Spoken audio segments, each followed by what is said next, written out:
Hey everyone, welcome to the Fast Forward podcast, the show where we sit down with founders, creatives, and big thinkers building what's next. I'm your host, Jeff Mailey.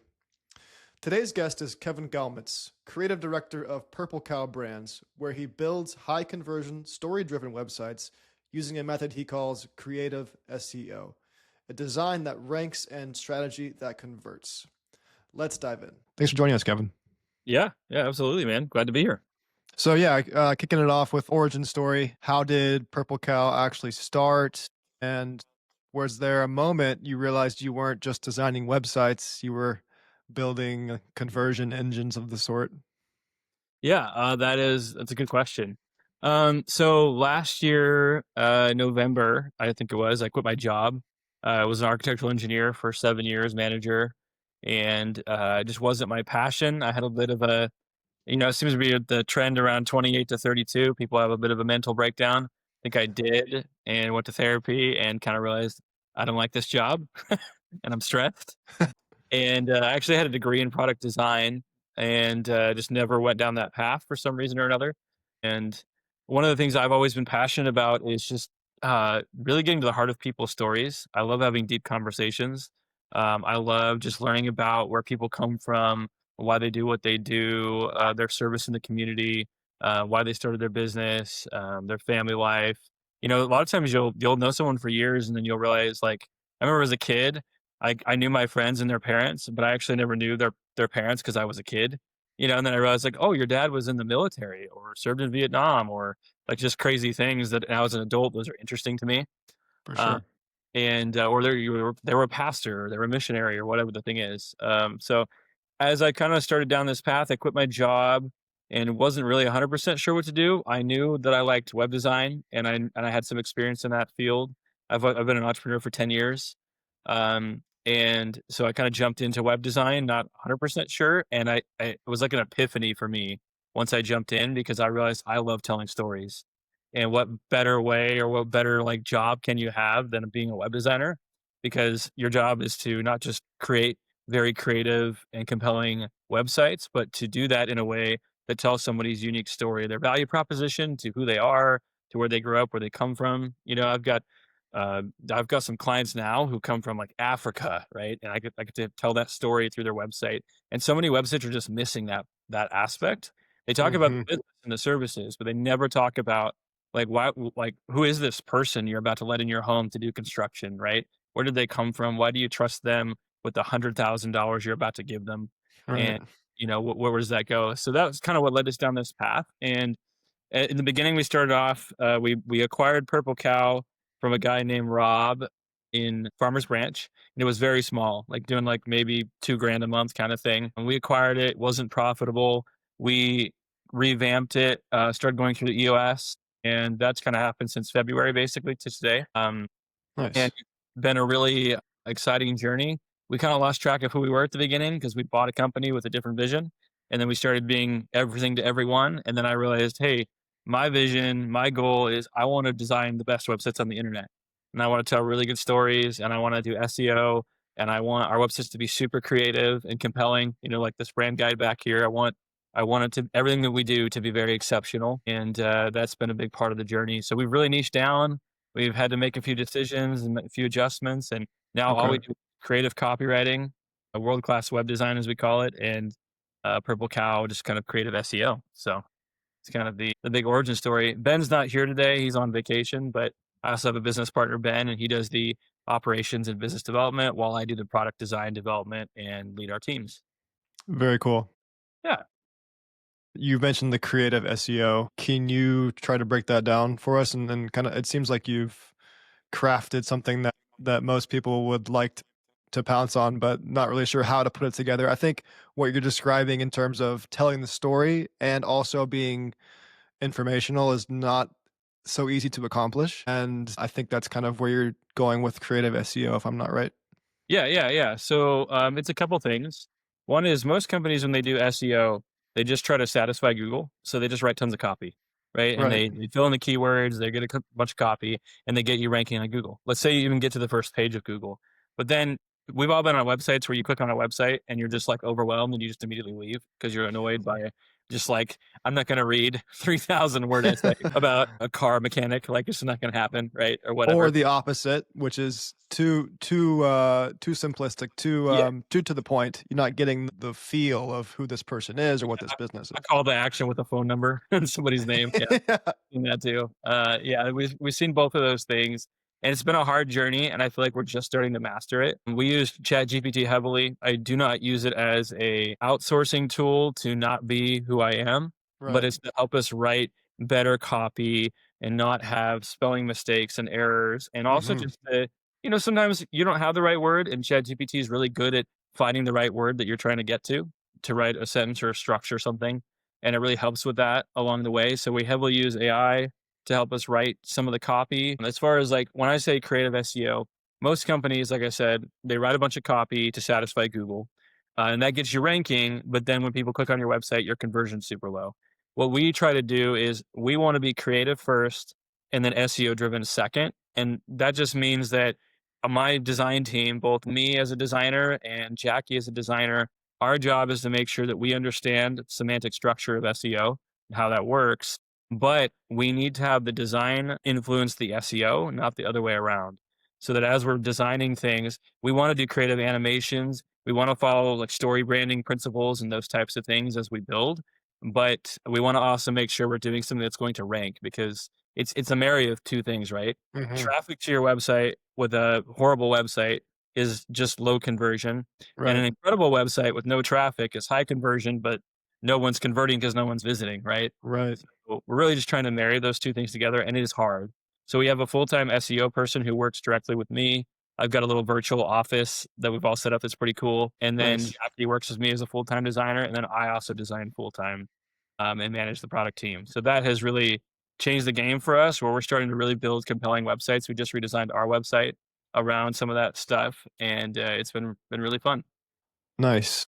Yeah, I imagine SEO as its own entity is difficult in itself, but pairing it with the creative process and maintaining your brand, your values, and also leveraging SEO Mhm. and all the search engines that we have is a fine balance.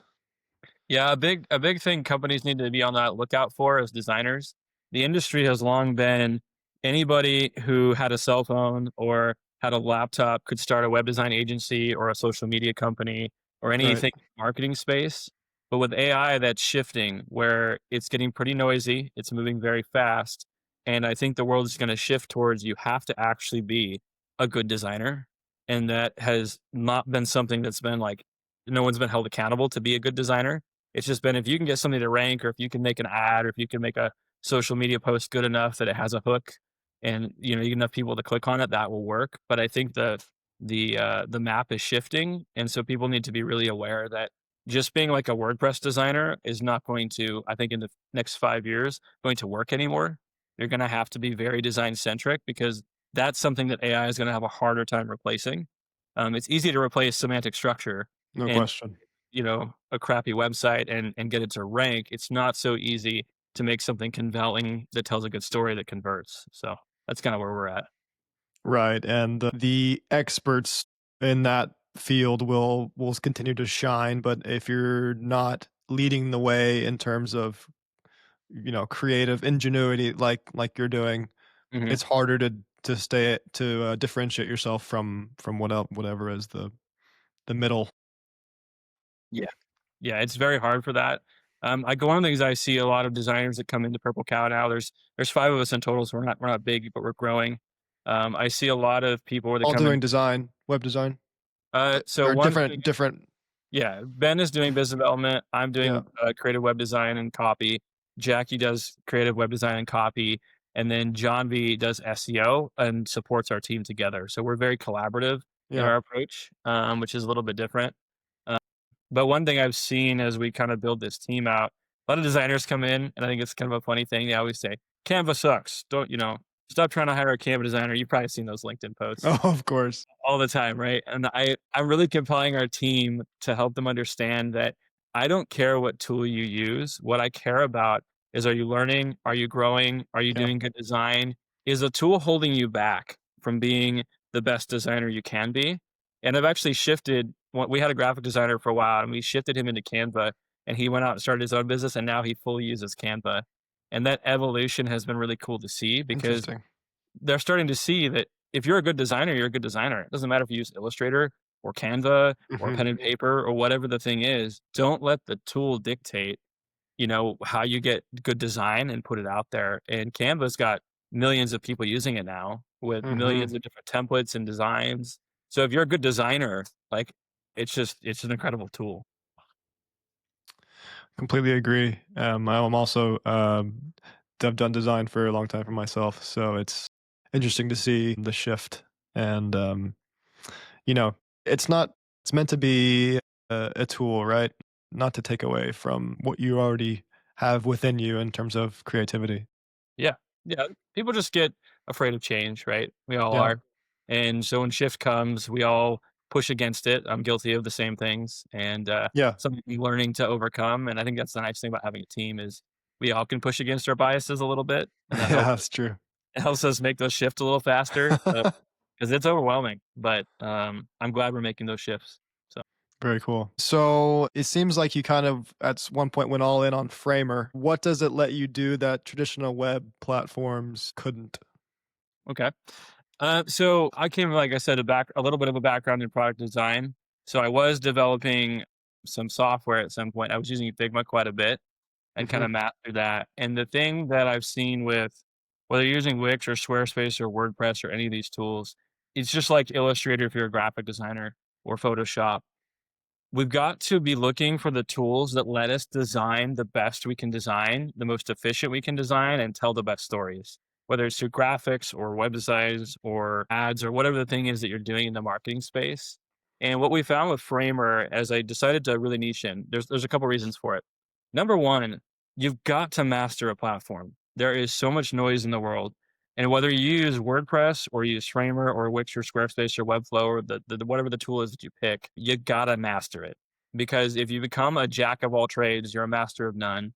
And what that ends up being is you end up spending all your time being a QA nerd, right? Because you're just following little things that you just didn't fix because you didn't master a tool. Like we used to have people come to us all the time.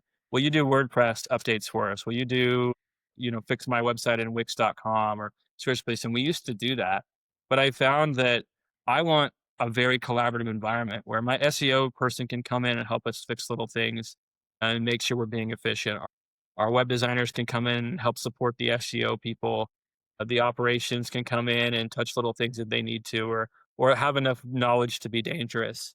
And by mastering a platform, it does that. It's a huge a difference. Is we copy WordPress websites all the time into Framer for that reason Mm, because we've mastered Framer. We're getting yeah. better every day. We're on the cutting edge of it. So that's kind of number one.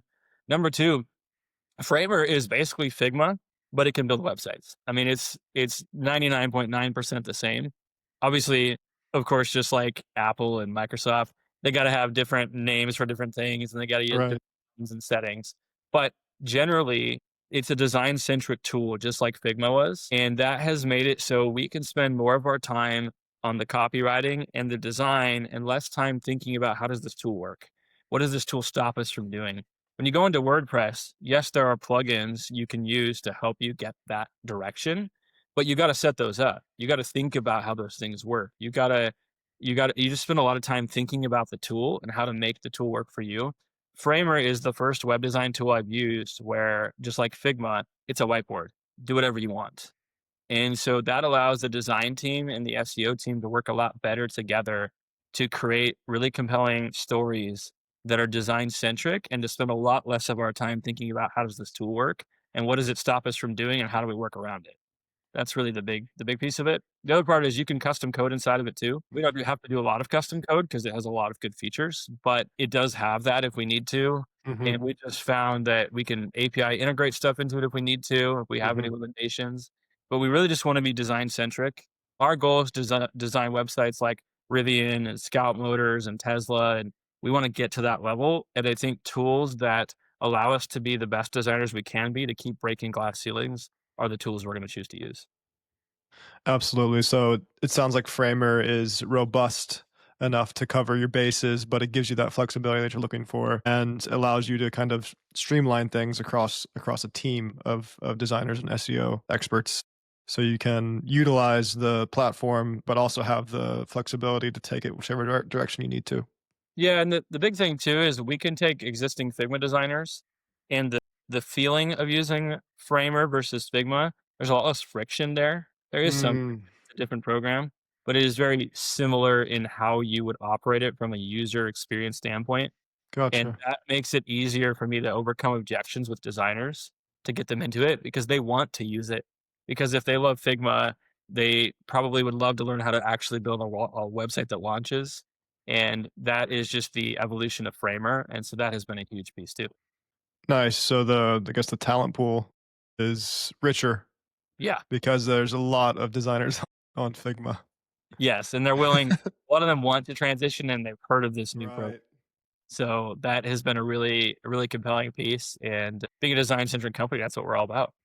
For sure. And how would you so let's think about how AI is impacting this specific portion of web design. I feel like there's tools that exist that allow people, non-experts, to go in. I know we talked about creative processes. I know you differentiated there, Mhm. but that allow just the average Joe to go in and put a prompt in and they can have something functioning that exists within, 5-10 minutes.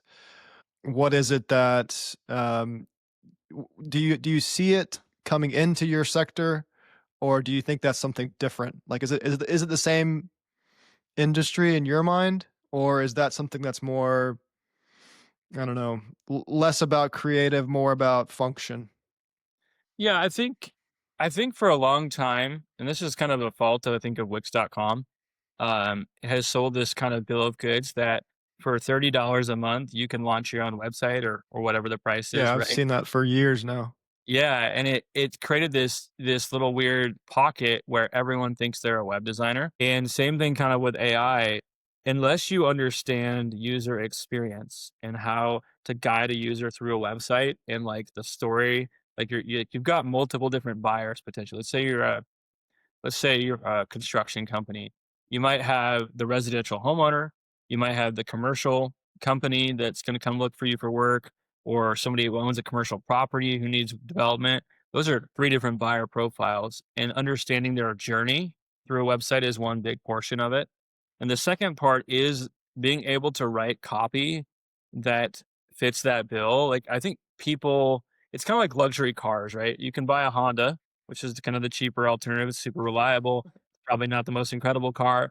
Or you can buy, the Rivian or the Mercedes or the BMW, and it's a different type of thing. Are you gonna build a business with a $50 a month website that you build yourself?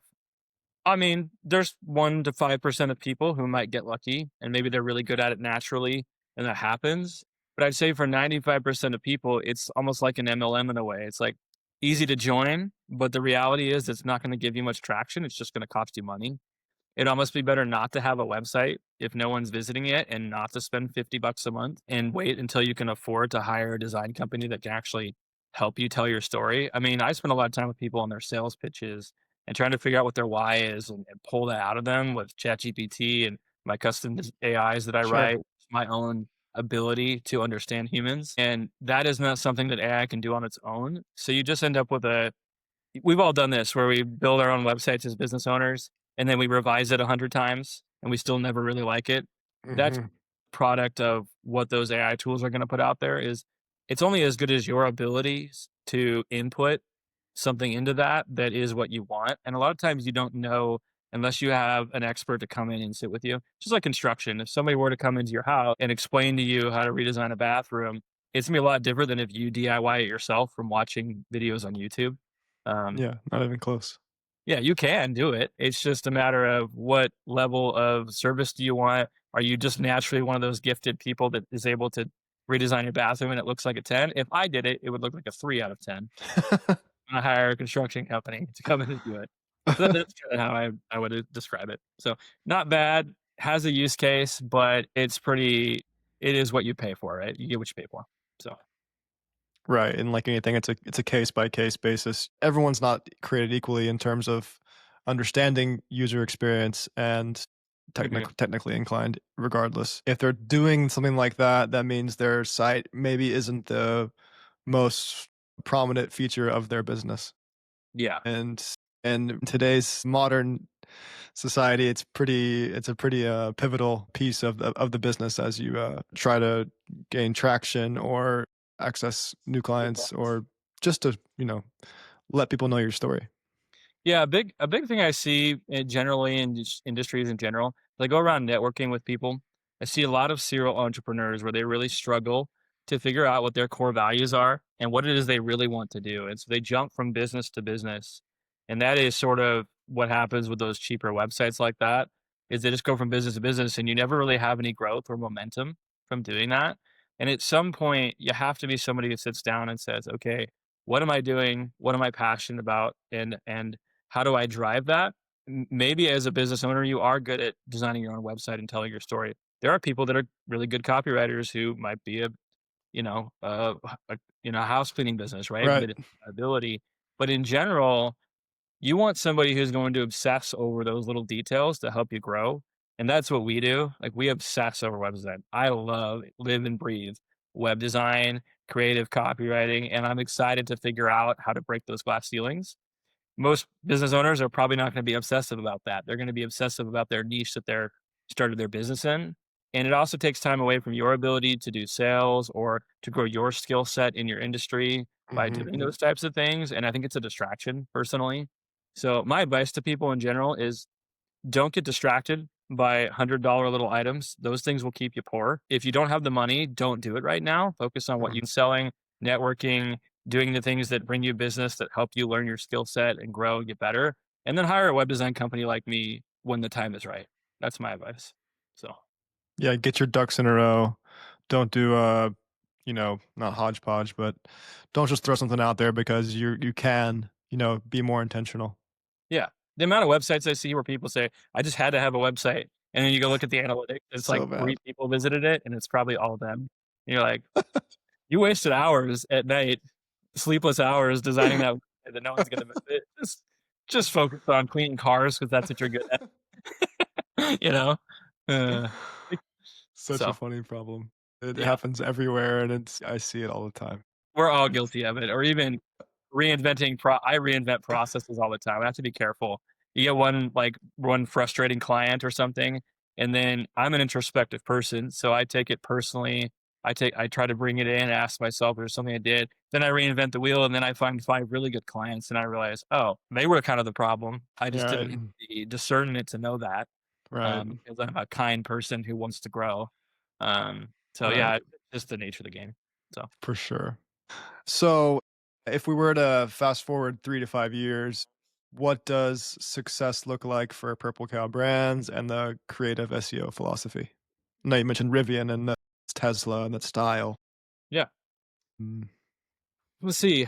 I want to say about really since I was probably 20 years old. So I'm 30 now. I've had sort of this vision in my head. It wasn't about building websites. It wasn't about, when I was in architecture, it wasn't about that. I'm an entrepreneur, so I can be good at many different things. It's what I love. I love mastering a skill. That's one of my favorite things. But for me, I wanted to create a business where I employ people and give them a career they actually love. I think that mental health is at an all-time low because corporations have created an environment where you just get a job and you make 80 to $120,000 a year, and then you're stuck in something you never really liked because you wanted to pay your bills, you wanted to buy a car, you end up with a mhm. car payment, a house payment, all these things that trap you into something that, Security. yeah, it's security, but God never gave you that vision to do that job, and you're just miserable. The amount of people that I meet, including myself, a year and a half ago, it was like I just wasn't happy there, but I stayed there because of the security, right? Hmm. Because of the structure, because it was kind of the easy way to be. It's But guaranteed. yeah, it's sort of guaranteed. It's not even guaranteed because we can get laid off, but we think it, Sure. right? We have this perceived mindset that it is, Right. and what I've kind of seen as that has kind of flown in is we need to bring identity back to job roles. We need to have people who are passionate about what they do, and we need to stop creating this. Here have a side gig. You can't serve two masters. Like having two side gigs and a day job because you're not passionate about your day job, at some point you're going to get older and that's not sustainable and something has to give. And that's something I've realized. So kind of one of the first goals I've had is I want to employ people and I want to give them that passion back. I want to say, hey, what you went to college for, or that dream or that idea you had of animation or design or creative or copywriting, I want to give that back to people.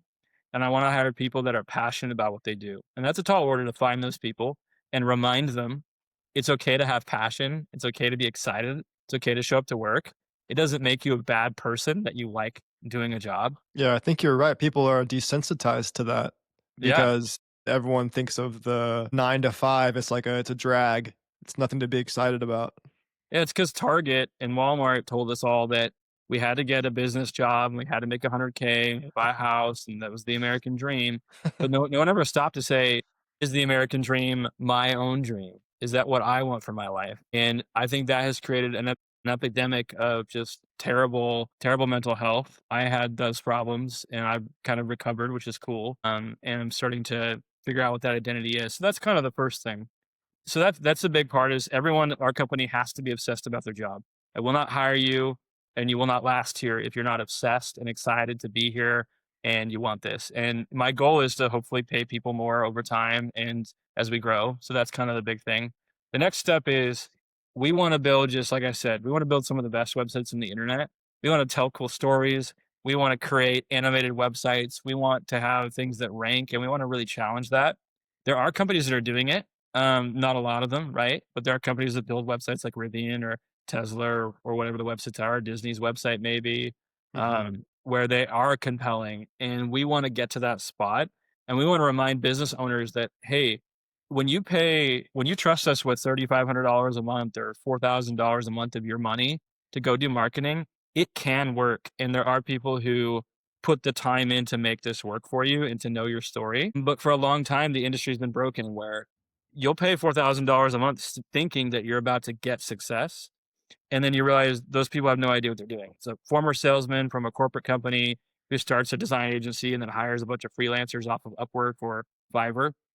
Nothing necessarily wrong with that model, but if they don't understand it themselves, I just don't see how you can give success to that level. Yeah, there's only so much they know they can invest because they don't comprehend what actually goes into it. Not intentionally, of course, but that's just the nature of the beast. Yeah, the nature of I think of free enterprise, right, is that it's about making money. It's not always about giving value to people. Unfortunately, people might pay you because they perceive a value, but a lot of times on the my side of things, it's not about giving value, which is really unfortunate. It's about taking money and staying alive, basically, For sure. and chasing the bad reviews, I guess. A big part of it is, yeah, everyone in our company has to be obsessed, no matter what their job role is, from business development to web design to SEO. We want to create good success there. The second thing is everyone has to be involved in some way in the process. We don't hire like I'm a creative myself. I design websites every day alongside Jackie, and I hold Mhm. myself to that. I was looking at the model of like Tesla. I'm not a huge fan of Elon Musk, but what I love about the way he is as a CEO is he's a product designer Mhm. engineer and he's a CEO. And I think that is why they've created such a good product. You know, I think at Apple, when Steve Jobs was a part of product design and he was also, kind of the CEO of things, I think that made a big difference in the products they put out. And that is really where we're trying to head as a web design agency. I want to be one of the, top web design agencies at some point. In the next 3 to 5 years, money wise, I don't know. We've talked about 5 million, $10 million. We've talked about $500,000.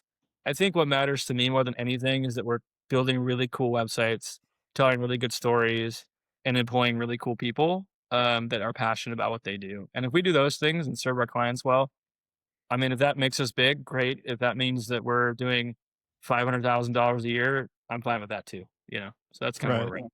we're at. Yeah. It's just about progress, essentially. Yeah, progress and doing something that makes an impact in the world and gives good Staying value. true to yourself. Yeah, every client we hire, we try to be friends with them, including our employees too. Like we want our employees to know our clients to know our employees. I don't care if you're remote in India, we're Right. going to hire you full time. You're not going to be an outsourced person. You're going to get to know our clients and you're going to talk with them. They're going to get to know you. We're open and fully transparent about what we're doing. And we just want everyone to have their backs and for us to have their backs. And I think that's going to create some really solid, solidified growth if all of us, including our clients, are all bought into the same vision that we're all here to serve each other and we're all here to help each other grow. It becomes really easy to have, honestly, massive client retention, really good employee retention, and for everyone just to feel like this is going somewhere. Yeah, you've created a culture, Yeah. and not just amongst your designers and your team, but also with your clients. Yeah. One cool thing we did recently, we implemented a tool called SoWork. And it's like a virtual office. So it's Okay. literally like a rendered office space, and each person can design their own little office space, and they can put decor on the walls, and so all of us This are is what on you it. meant earlier with the SEO. Some of that, yeah, the collaborative. It's actually a virtual office. Yeah, we have a physical virtual office That's and awesome. thing that we have on our desktops we all keep open, and we can walk over to each other's desks and talk to each other. It's like a But metaverse or whatever. yeah, it's exactly that. It's like a metaverse. But the goal was I wanted to create collaboration and I wanted to everyone to feel like no matter where you are in the world, I want you to feel like you belong here and that you're not an outsourced employee. I don't want you to feel that way. For our all hands meeting we just had, we sent everybody a purple cow cup, a little mug. So we got one Nice. either made in India or Venezuela or here, and then we sent it to them. Oh, that's really On cool. the call, everybody had a cup in their hand. That's Just give awesome. them that feeling of belonging. And each of them has said this is very different than they're used to. Like normally we're freelancers and no one talks to us. And I'm like, that's not what we want. Right.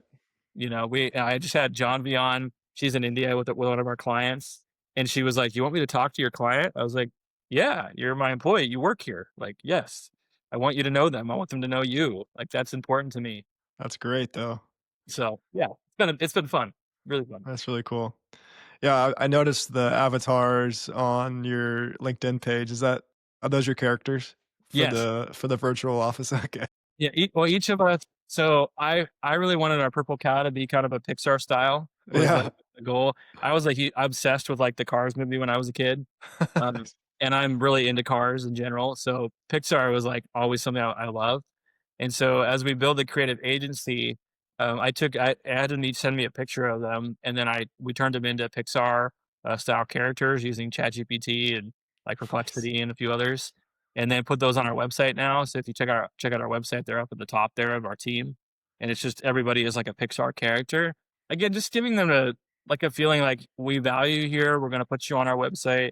We want you to be here long term. This is not an outsource. This is not like we have your backs, and we want you Yeah. to be here and feel valued. So And you're human. yeah, yeah, Like you're very human. that's a huge part in this Yeah, digital age, you know. It's important to remember that we are biological yeah. creatures. And the world has just forgotten about that. It's been about money Yeah. and how fast can you put something out there? Can you design me a website in a day? And Yeah. we're sort of taking that back and saying, absolutely not. I cannot get to know you and your Yeah. story, vision, and your business in a day. It's just not possible. I love that. I can spit you out something in a day. It won't be good, Sure. Right. but I want to know you and your story, and I want to get that on your website for your clients to build a higher conversion and retention and all the things that come with that. And that's been a huge part of Purple Cow. So I think we're still learning our vision and our core values as we go, but I think we're moving in a direction that I'm really happy about and having some decent growth. And I think 2026 is going to be a really good year. So That's exciting. yeah, Yeah, I love the brand, and look forward to seeing you guys progress as a business, and as we get further into the digital age. absolutely, man, absolutely. Just lastly, where can people find you? Do you follow your work? Anything they can find online to kind of check out your brand? Yeah, purplecowbrands.com is we just redesigned our website. We're working on adding, it's a little bit empty at the moment, but our services are on there. We're going to be adding a bunch of case studies and projects here in the next like 2 weeks. I'm on LinkedIn, Facebook, Instagram, TikTok. I actually have a TikTok account and I post content on there fairly often. I'm a little hit or miss. Cool, cool. There's pictures of our work, and our next 3 websites we're about to launch are, I would say, 10x better than the last websites we've launched. They weren't bad websites, they were good.